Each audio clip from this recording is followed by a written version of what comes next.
Well, we have an especially dynamic speaker this morning, and I believe she's known to most of you. Her name is Leslie Robertson, and she is the events manager at our Port Angeles Chamber. Interestingly, Leslie is a homegrown native who grew up in Port Angeles. She moved away shortly after graduating high school. Don't do that. But her heart never really left the Olympic Peninsula. Excuse me. After 25 long years away, she was finally able to move home again, along with her husband, Tommy, and their daughters, Annie and Lily. Being away for so long gave her an even greater appreciation for this wonderful place we live, and she falls more in love with it every day.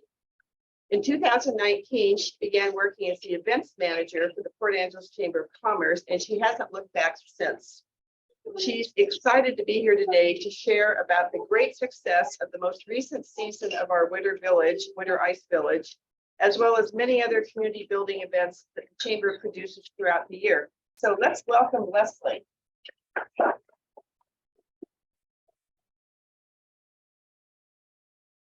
Thank you, everyone. I need to do a little check here.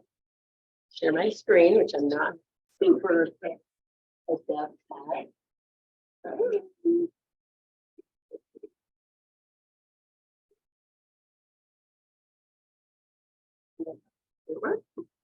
Yes. All right. The first way. Keep a full screen it, right? You can from beginning. Yeah. Thank goodness for John. Clearly need you. Oh, okay. And then I need to unmute myself. I see as well. No. Oh. You're recorded from the Oh, from the beginning. Look at that. How Like easy that. that is. All right. Look at that. Okay. All right. So thank you for having me, everybody. This is my favorite subject to talk about. So I'll try to stay on time. And if you have any questions at the end, that's great. But also, if something comes up that you would like to ask about, please just raise your hand, and I'll be happy to ask it. I won't feel interrupted at all, I promise. This slide deck was originally one that my boss, Mark Abshard, used for a different presentation, and he said, "Oh, you just use this one." And I went through it, and I was like, "This is boring. This is what do I want to talk about?" So I did keep some of this stuff in there because I do want you all to hear a little bit about the chamber, but events are my thing. So that's where I wanted to focus today. So the chamber is a nonprofit organization, and a lot of people don't understand exactly what the chamber is. We are a nonprofit with board of directors, like any typical nonprofit, and then there's an executive director who runs the operation. I'm sure you're all familiar with that. Our purpose is to build community and support local commerce, as in buying and selling, local business, and all the different ways that we can do that. So we are a little different than a lot of chambers in that we really focus on the community building part of it more than a lot of other chambers, because it is a membership organization, and the membership is made up of local businesses who choose to join. Our chamber has just under 500, I believe, right now, members. And we have a new membership coordinator, operations manager, Carmen Austin, who that's going to get better with her in charge. So looking forward to that. We provide invaluable networking opportunities. All chambers do if they're doing their job right. In lots of different ways, socially, through the events, monthly meetings, that kind of thing. So it is one of the best ways, honestly, to meet people. If you have a new business, it's a great way to get plugged in.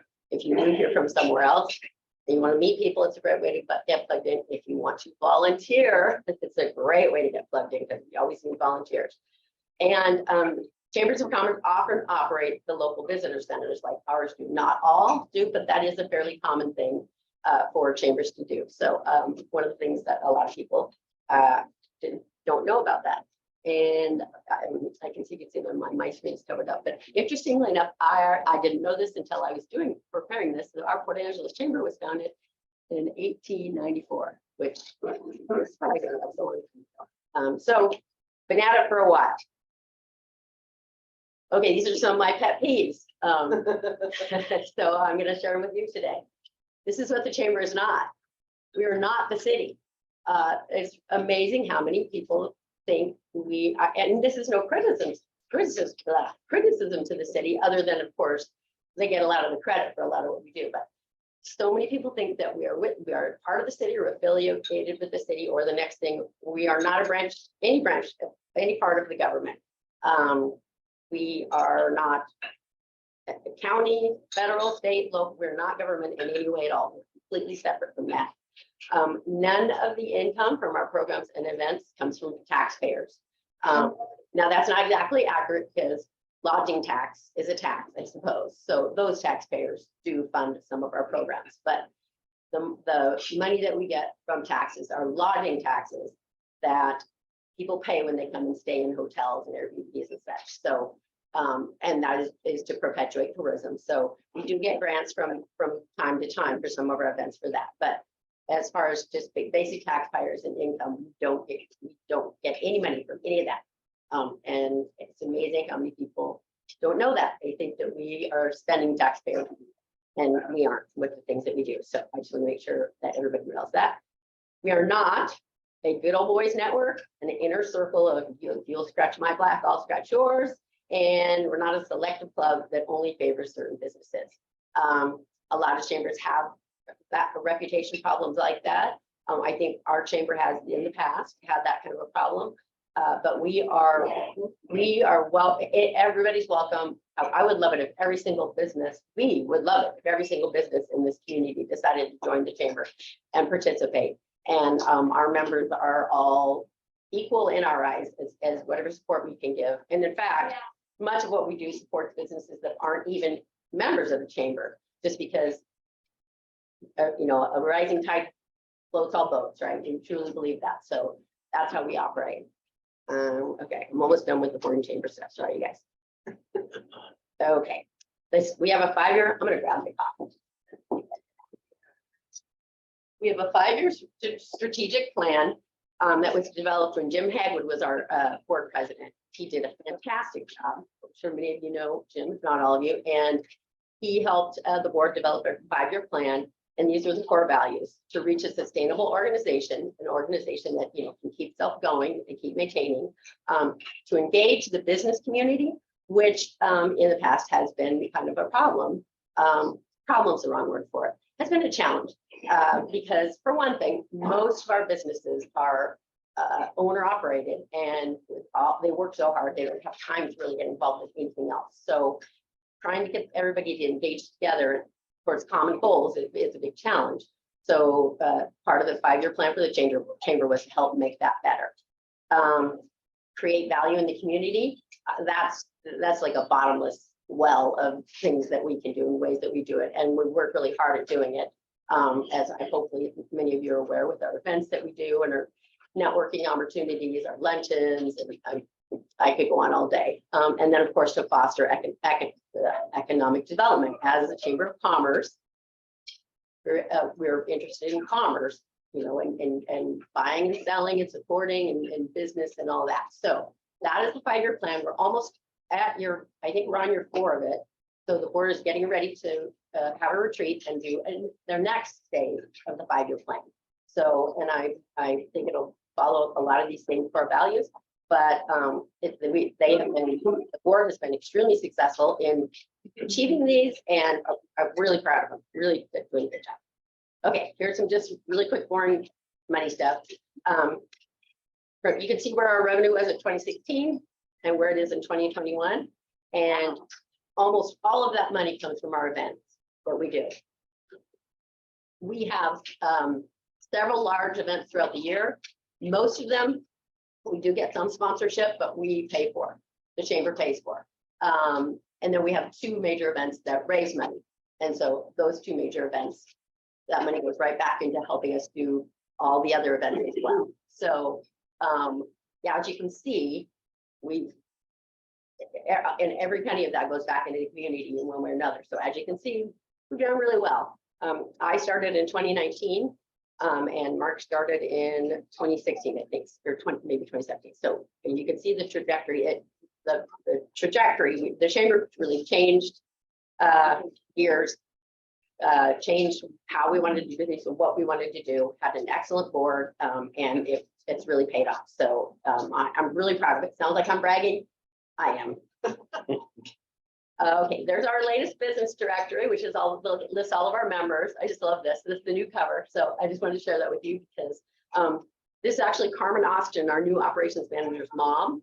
She took her to I think to the Ho, or she took her somewhere to snap that picture.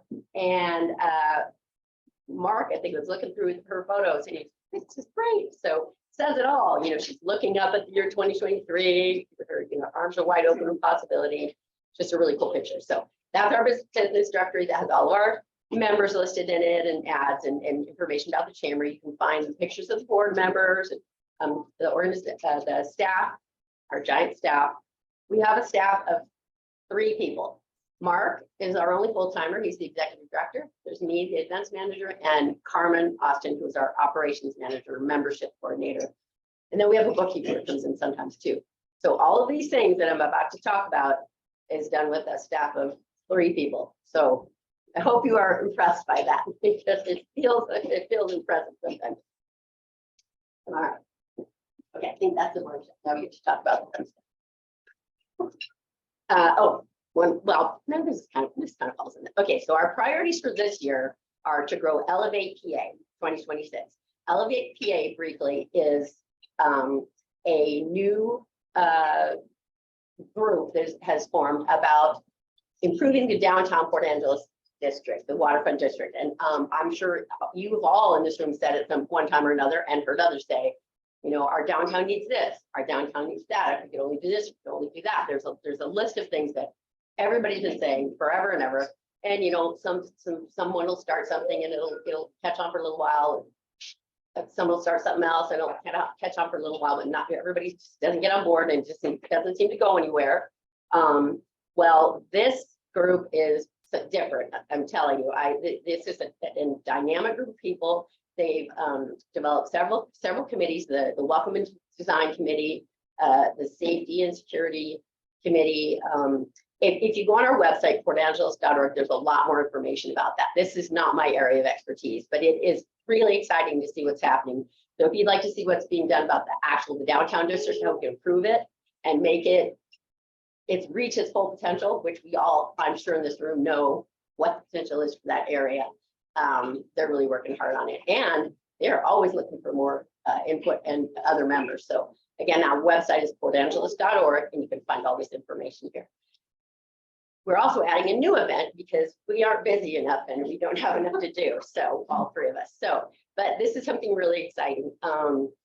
It is a volunteer fair, and a volunteer fair is very similar to a job fair, where any organization that wants volunteers to come help them for anything at all can have a booth, and people who want to volunteer or think they might like to volunteer or interested in learning about the opportunities can come and talk to the people at the booth, find out what they do, bounce around, get a feel for things, and find out what things there are to do in our community that will suit them and that will fulfill them and that they will feel comfortable doing.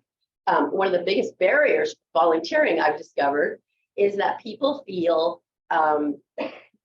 like an outsider, like they feel like everybody that's there is cliquey, or they all know each other, and so it's intimidating to join this new group. And that's really not the case at all. As you all know, any volunteers, thank you for coming. Yay, we love you. So this will hopefully help encourage that a little bit more and spread the volunteerism spirit a little broader, and enable people to know how many things there are out there that you can do to help. I mean, whether you do it from home or you're out in the community, or you're willing to deliver, or you have 1 day a month, or you have 5 days a month, you're a stay-at-home mom, whatever, anything, the list is endless.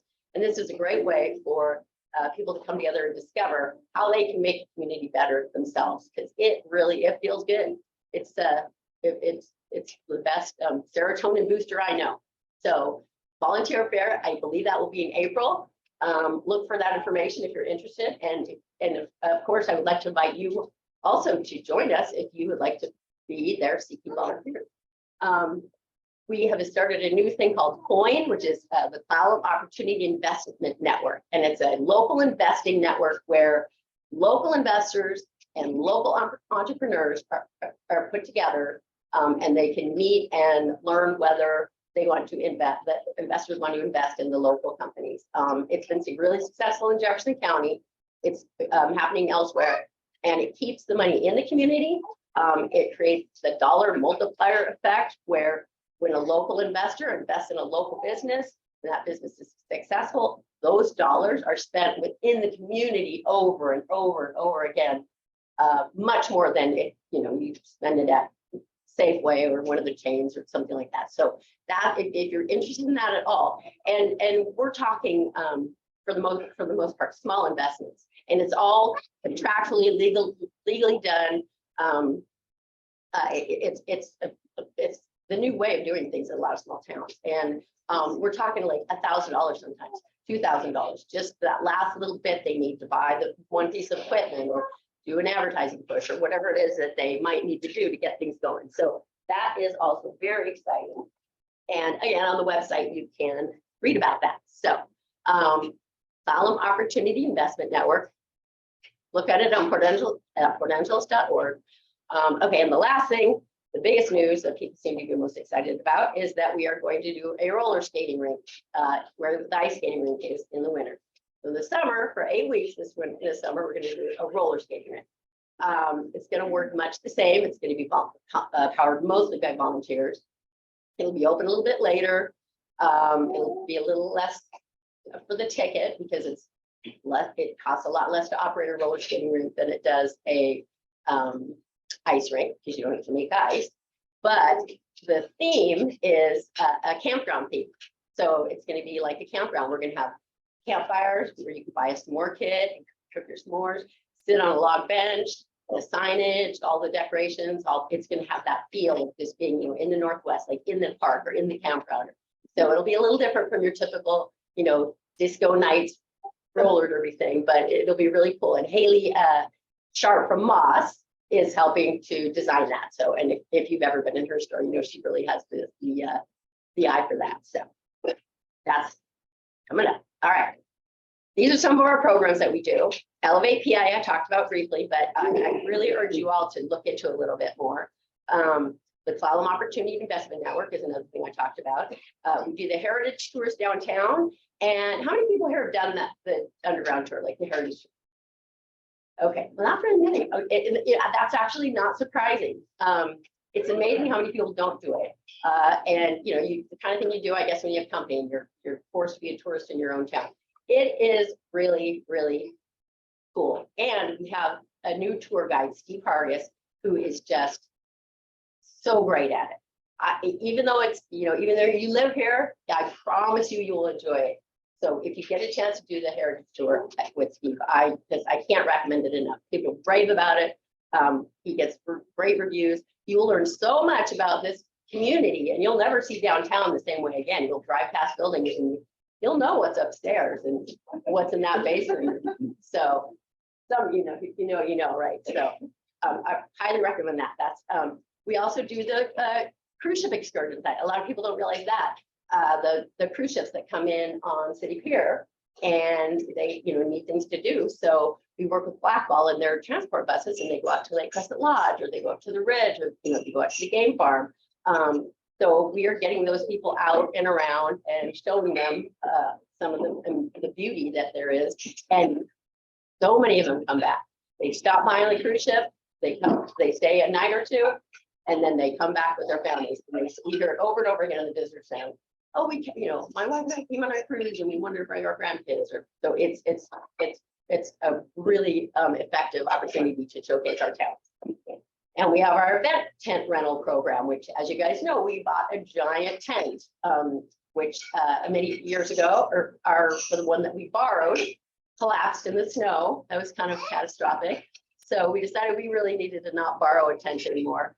And the rink was doing well enough that we were able to put a down payment on a giant tent. And so we are renting it as a way to help it pay for itself. So it is 140 feet wide by 40 feet wide, I believe, but you can make it I don't know how small it goes, but so if you can make it according to the size of whatever you need. As you know, in this area, a tent is always a good idea when you have a big event.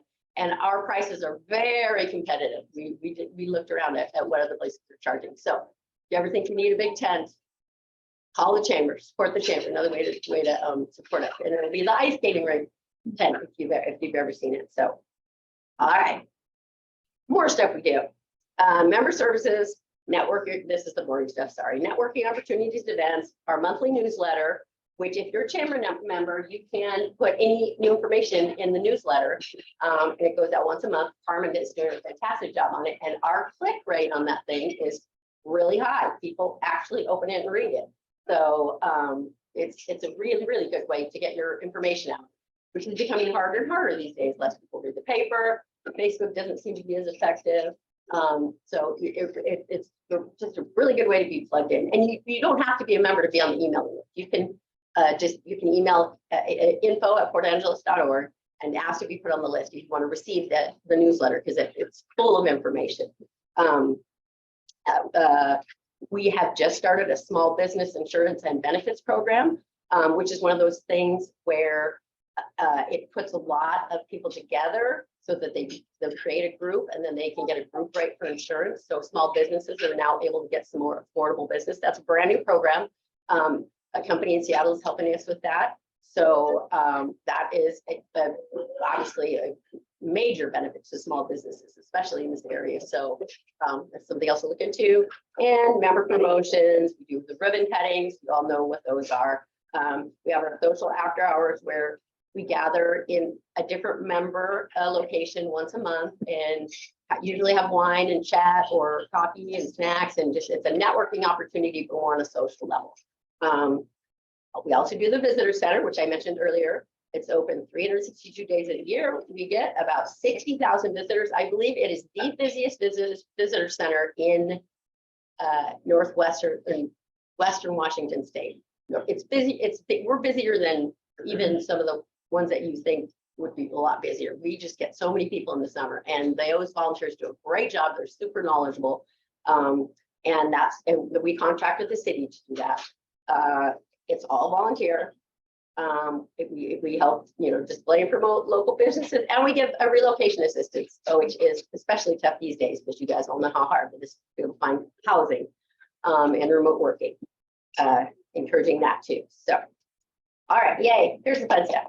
Okay, we just had our community awards gala, which is an event that we do every year where we recognize citizens from the community in 6 different categories. Every November and December, we take nominations from the community at large. So if you know somebody that you would like to nominate, or organization or business, please, the more nominations, the better. We actually have a finalist in this room, as I think you all know. Tim Crowley was a finalist for Citizen of the Year, and we got to celebrate him at the recent Community Awards Gala. He had to get dressed up and get his picture taken and shake hands with a lot of people. And he wasn't wearing his tuna shirt then, but he probably should have. But so November, December, we take nominations in categories of Citizen of the Year, Young Leader of the Year, which is between 18 to 39 years old, Educator of the Year, Business of the Year, Emerging Business of the Year, and Organization of the Year. So if you know anybody or anything, any organization that you think should be recognized, it's super easy to nominate them. It's on our website, portangeles.org. It takes like 2 minutes. All you need to do is just put them in there. We put together a panel of judges from the community. I really try hard to get the judges from different sectors of the community so that at least one of the judges will know the nominees because we're a varied and diverse community with a lot of different people that do a lot of different things. So and that's been really successful. The judges have meetings where they discuss the nominees, they pick the finalists, eventually pick the winners, and it happens through a discourse, and they come to a consensus. So it's not a vote, it's not a popularity contest. And I really feel like the way that we do it is really effective in finding and celebrating people that might not otherwise be noticed, and that way they can inspire others to do the same thing, and that's our whole goal.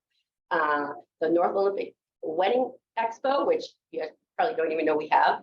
We do that every January, and it is a trade show where wedding vendors come to Burton and set up just like any other trade show, and potential brides and grooms, or even just people wanting to have a big event can come and talk to them and meet the photographers and all that. It's a lot of fun. We just started back up this year. We just did it. It was unfortunately on the same day as the Seattle Wedding Expo, so we learned not to do that, or during the Eagles playoff game. So don't have anything during the Eagles playoff game, or the Wedding Expo. So we changed our date, but that's a really good thing if you're thinking of having any kind of party, actually, not just a wedding, any kind of a big event. We have the pickleball tournament, which is, I don't have much to do with that other than I just get the insurance writer and help publicize it online. But I'm drawing a blank on the gentleman who runs it, but he's the pickleball master here in Port Angeles. So if any of you play pickleball, you know who I mean. Tom Bennett, is that it? Anyway, he's great, super fun, really popular event. We have 2 job fairs a year. We do one in the fall and one in the spring. We do them at Burton. Employers set up. If potential employees come, they get to meet. We have people get hired right on the spot often, or at least get an interview. And this last year with this last one we just did with the staffing shortage, I wasn't sure what to expect, because I thought, okay, we'll get employers, but is anybody going to come? You know, it's not too hard to get a job these days. And we had a lot of people come, and we actually had a lot of connections made. So even on a smaller scale, it was really successful. So if any of you know anybody that might be interested in that market, we do that every fall and spring. And then we're going to do the volunteer fair now, which is also going to be really excited. Very glad to hear about that. The next big thing coming up is our big spring spruce up, and I'll talk more about that in a minute.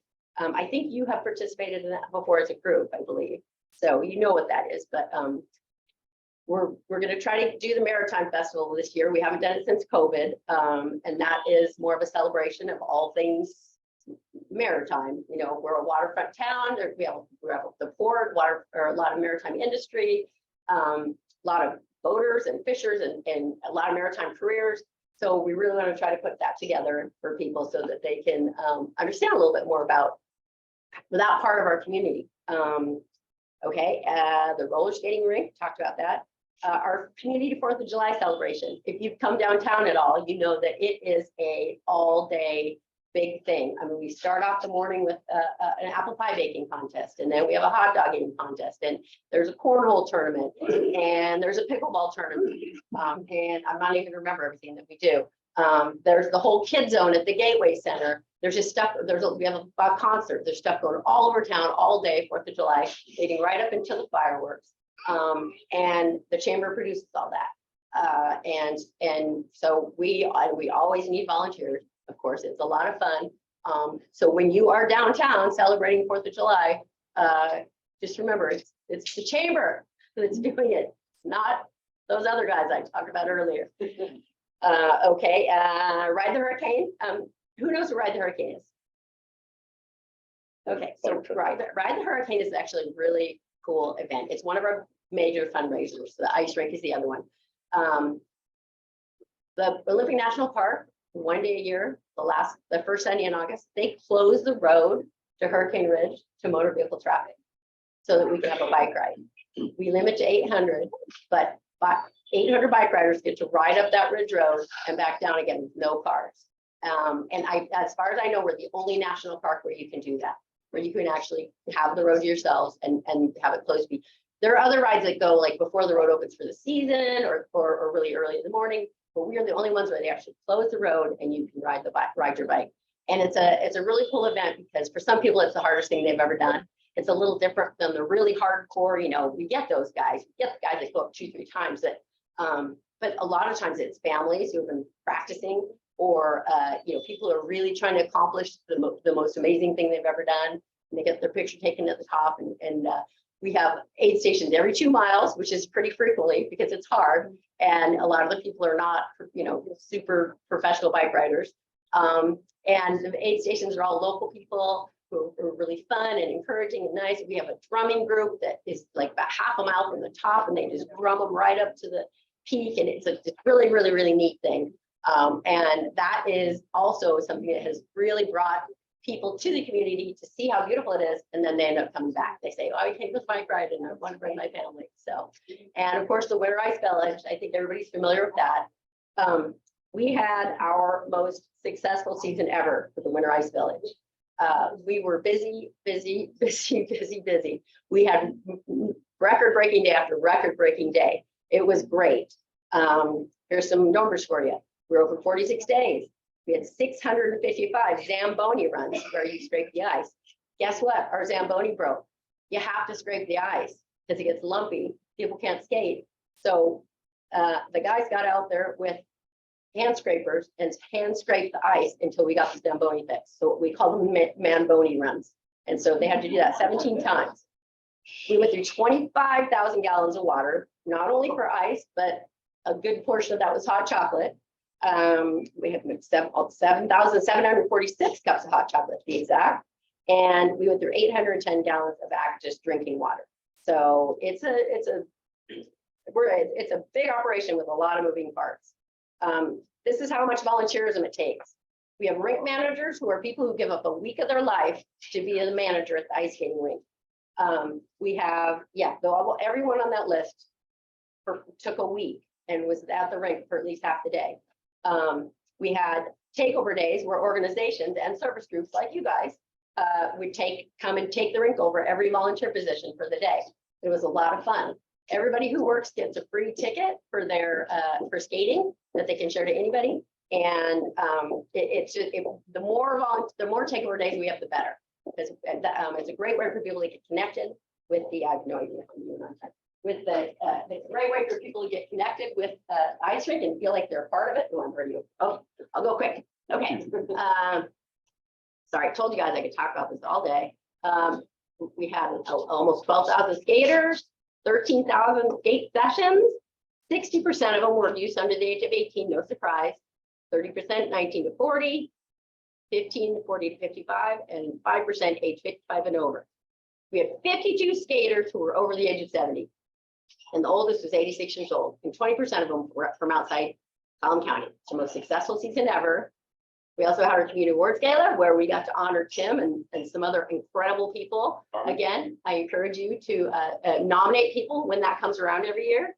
And coming up is the Big Spring Spruce Up, which is May 6th this year. And I hope that the Rotary will join again. Encourage other people to do it.